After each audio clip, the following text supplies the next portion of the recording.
Հարգելի հեռուստատոներ, այսօր հեռանկարը հյուրընկալել է ռեֆորմիստների կուսակցության վարչապետի թեկնածու Վաղարշակ Հարությունյանին։ Բարև ձեզ, պարոն Հարությունյան, շնորհակալ ենք մեր հրավերը ընդունելու համար։ Սկզբում իհարկե հարցնեմ, թե ձեր կարծիքով ինչպես է ընթանում քարոզարշավը արդեն ոնց որ թե կեսին ենք մոտենում։ Ես հետևում եմ ձեր Facebook-յան էջերը, ակտիվ է կուսակցությունը,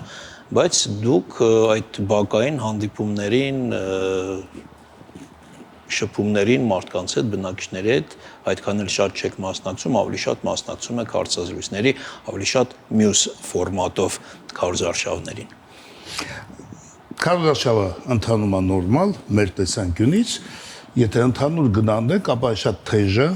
մենք դա տեսնում ենք, շատ թեժ է գնում, եւ այստեղ ուզում եմ ասել, որ կարևորագույն խնդիրը ընտրությունների դա ուժեղացնել պետությունը, միավորել հասարակությանը, բայց այն ինչ որ մենք տեսնում ենք, դա դրան չի աջակցում։ Դա ես համարում եմ բացասական, դրա համար մեր կարգախոսը եւ մոտեցումը հետեւյալն է, որ մենք առաջարկում ենք եւ ոչ թե քննադատում ենք։ Սա մեր համոզմամբ բերում է նրան, որ հասարակությունը լինի միասնական։ Չէ, այս ամեն ինչը հասարակության ապակողնորոշում է։ Տարբեր հարցերի շուրջ կարևորագույն մեր ազգի համար տարբեր տեսակետները, այդպիսի բան չի կարող լինել։ Պիտի լինեն հարցեր, որի հանդեպ մեր հասարակությունը պետք է ունենա հստակ մոտեցում։ Որոնք են դե, ասենք թե ցեղասպանություն, Ղարաբաղի հարց, Եվրոմիություն, թե Եվրասիական միություն,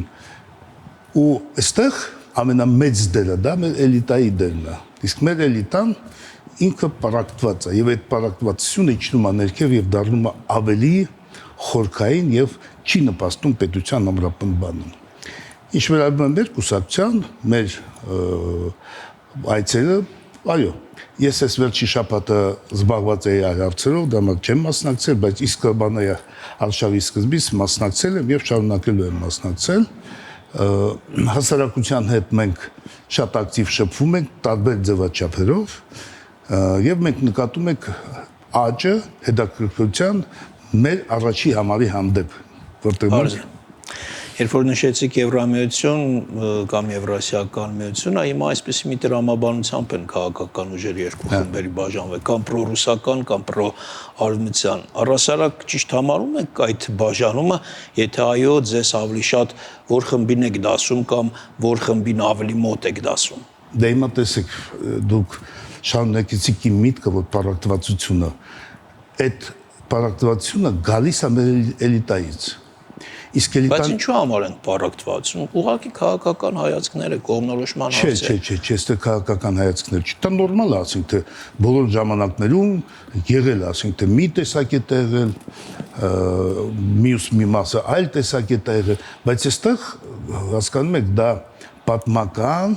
եւ կարեւորագույն հարցն է մեզ համար։ Եվ մենք չունենք պատասխան։ Եվրոմիություն թե Եվրասիական միություն։ Դա պիտի պատասխանի անկախ ամեն ինչից իշխանությունը եւ մեր էլիտան։ Հիմա հենց այդ տրամաբանության մեջ է իշխանությունը ասում եմ մենք այսօր պատասխանը չունենք, երբ ունեցանք պատասխան այդ ժամանակ էլ կամ դուրս կգանք այնտեղից կամ կգնանք այնտեղ։ Դրա համար էլ պարակտվածությունը խորանում է, եթե իշխանությունը չի հստակ ձևակերպում սա։ Իսկ հիմա ես հարց եմ տալիս, իսկ մենք արդյոք կարող ենք Եվրոմիություն մտնել, թե ոչ։ Պատասխանը հստակ է, ոչ, չենք կարող մտնել։ Ինչի չենք կարող։ Մենք օրինակ հիմա չենք կարող, դա չի նշանակում, չէ՞, թե երբևէ չենք կարող։ Չէ, բայց հիմա տեսեք ամեն մի քայլ պետք է հաշվառես, դա ինչ է բերում։ Տեսնում եք, մեր այս մոտեցումը, քննարկումը, օրենքի ընդունումը ազգային ժողովում ինչի բերեց։ Հարցադրմանը եւ հիմա հարցը դրված, որ ամսի 29-ին քննարկվելու է մեր մասնակցությունը Եվրասիական միությունում։ Հիմա խնդիրը չի, ինչ եվրակացիան կգան, իրավունք ունեն Հայաստանին դուրս հանել այդ միավորումից, բայց հարցը դրված է, իսկ դա հետևանք ունի։ Դուք պիտի հասկանաք, որ ասենք թե նույն Ռուսաստանում, այլ պետություններում հարցադրում առաջանում հասարակության մեջ։ Ես դրա հետ առնչվել եմ Ռուսաստանում, երբ որ մոտեցել են մեր պավիլյոնին, բանում, վդենխայում, ու երեխան ասել են իջի լավ պավիլյոն եկեք մտնենք, մեկ էլ այս ծնող ասելա չէ, դա մեզ բարեկամ պետություն չի։ Ես օրինակ եմ բերում, որ այսպիսի քննարկումները բացի վնասից ոչ մի բան չի բերում։ Եթե մենք միտք ունենք գնալ Եվրոմիություն, պետք է գնահատենք, հնարավոր է դա։ Մեր հայտարարությունը, մեր քաղաքական գիզը դեպի այնտեղ ինչ դիմադրություն կստանա այլ պետությունները, որոնց շահերին դու կպնում ես, որտեղ դու գտնում ես այստեղ, եւ այստեղ ամենակարևորը մենք դի հասկանանք, եթե մենք այդպիսի քաղաքականություն ենք վարում, ապա կան պետություններ, որ շահագրգռված են, որ մենք դուրս գանք Եվրոասիական միությունից, շահագրգռված են, ով են դրանք։ Թուրքիան, Ադրբեջանը եւ այլ պետություններ նույն ԵԱՍ-ում եւ ՀԱՊԿ-ում։ Ես հասկանում եմ ձեր տեսակետը, պարոն Հարությունյան, բայց այդ ամեն ինչը դատարկ տեղում չձևավորվեց, չէ, որոշակի քաղաքական, ռազմաքաղաքական իրադարձություններ եղան եւ դրանից հետո Հայաստանի, այսպես ասենք, վերաբերմունքը կամ հայ-ռուսական հարաբերություններում որոշակի խնդիրներ առաջացան։ Ու ամենացայտուն օրինակներից մեկը Ջերմուկի դեպքերը, հա, երբ այդպես էլ բարձ եղավ այդ հարցի պատասխանը, թե ինչու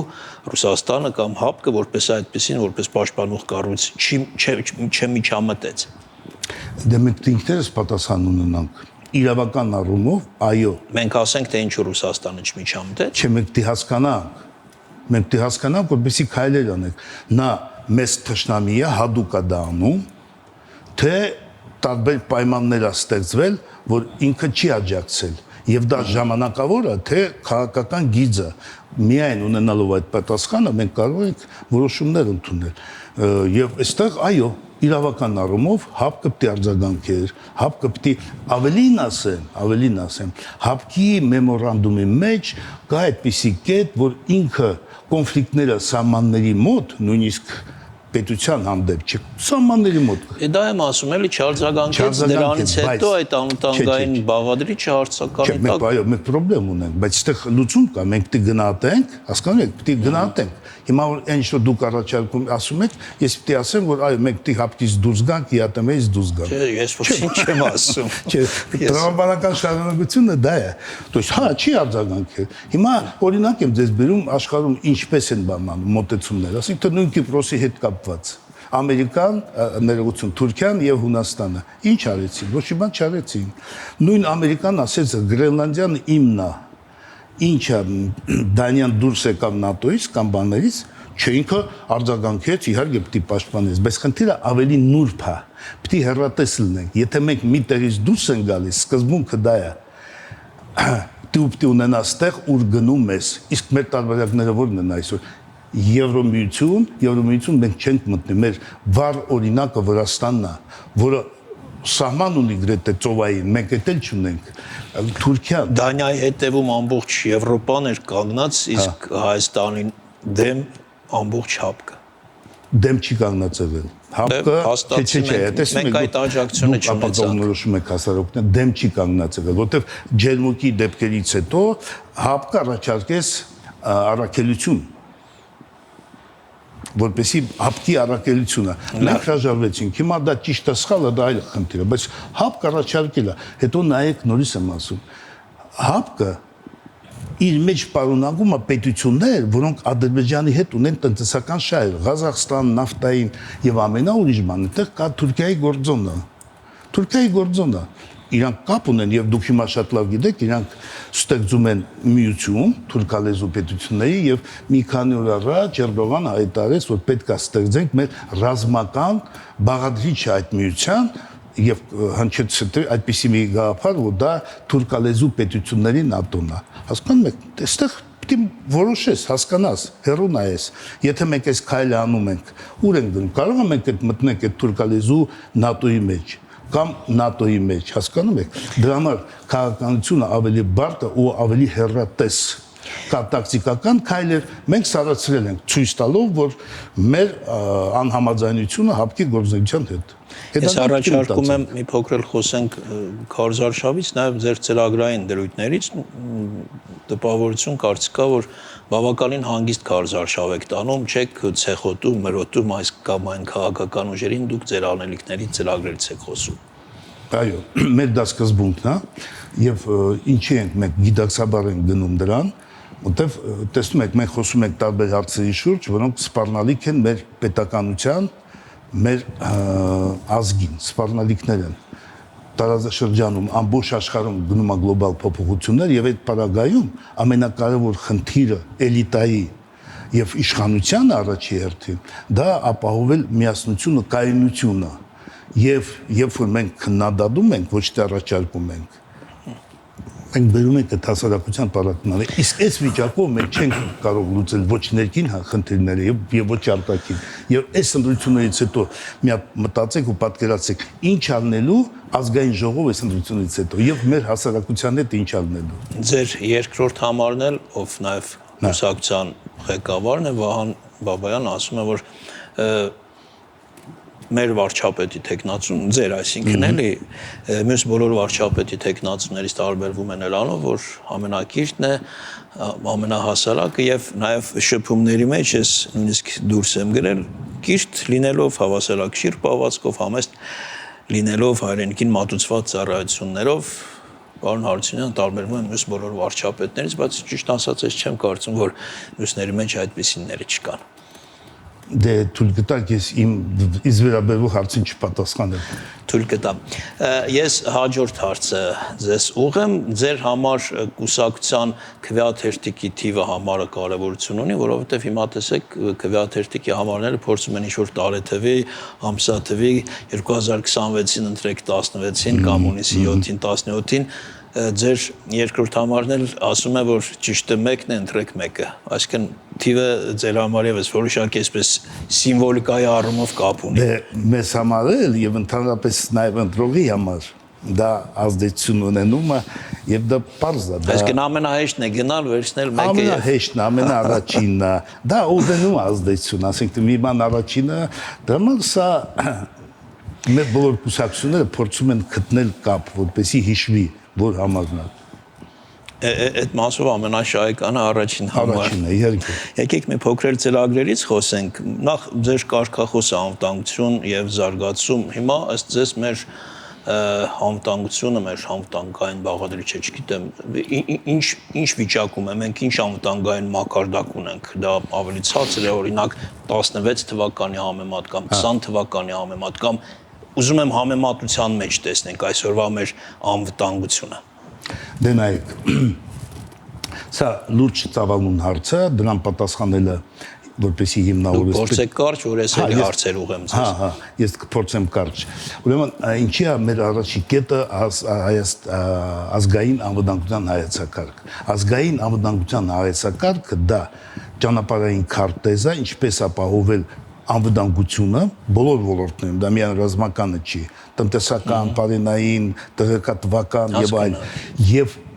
պիտի գնահատես սպառնալիքները, դրանից հետո բխումը թե ինչ շահերից է, ինչ շահերը կոպետության, սպառնալիքներ եւ ոնց է քեզոք ասում։ Եվ այդ բոլոր հարցերին, ինչ որ դուք մի քիչ առաջ տվեցիք, ինձ կապված Եվրոմիություն, այդ հայեցակարգը պետք է պատասխան տա, ինստիտուցիոնալ, պետք է աշխատի ամբողջ պետական համակարգը, սկսած գյուղտնտեսությունից, ավարտված անվտանգությունից ու գնահատեն Հայաստանը ինչ արտաքին քաղաքականություն պետք է վարի։ Ու այդտեղ կստանաք մեր պատասխան Եվրոմիություն թե Եվրոազիական միություն։ Ինչ ժամկետներում, կարճաժամկետ, միջնաժամկետ թե երկարաժամկետ։ Իսկ երբ որ մեր մոտ հարց են տալիս կամ, դա պիտի պատասխանի պետությունը, որպեսզի դա լինի ինստիտուցիոնալ եւ կախված չլինի իմ նախասիրություններից կամ ձեր։ Շնորհակալություն։ Ձևավորվող դեմոգրաֆիկ սպառնալիքների պայմաններում մշակել դրա կանխման պետական ծրագիր, ներառելով ներգաղթի կազմակերպում։ Ներգաղթ շատ է հնչում, բայց ես չեմ հիշում ինչ-որ մի կառավարություն, ինչ-որ մի ժամանակաշրջան է, եթե շատ հետ չգնանք 50-ական, 40-ական թվականները նախորդ դարի, որ ներգաղթի խնդիր գլոբալ առումով լուծվի։ Ավելի շատ մենք անընդհատ արտագաղթի հետ ենք առնչվում։ Հիմա տեսեք ինչ պրոբլեմա։ Սա մտնում է նաև դեմոգրաֆիկ անվտանգության ուղղության մեր առաջի հարցի հետ փոխկապակցված է։ Բայց քանի որ սա լրջագույն հիմքում է դրված, առանց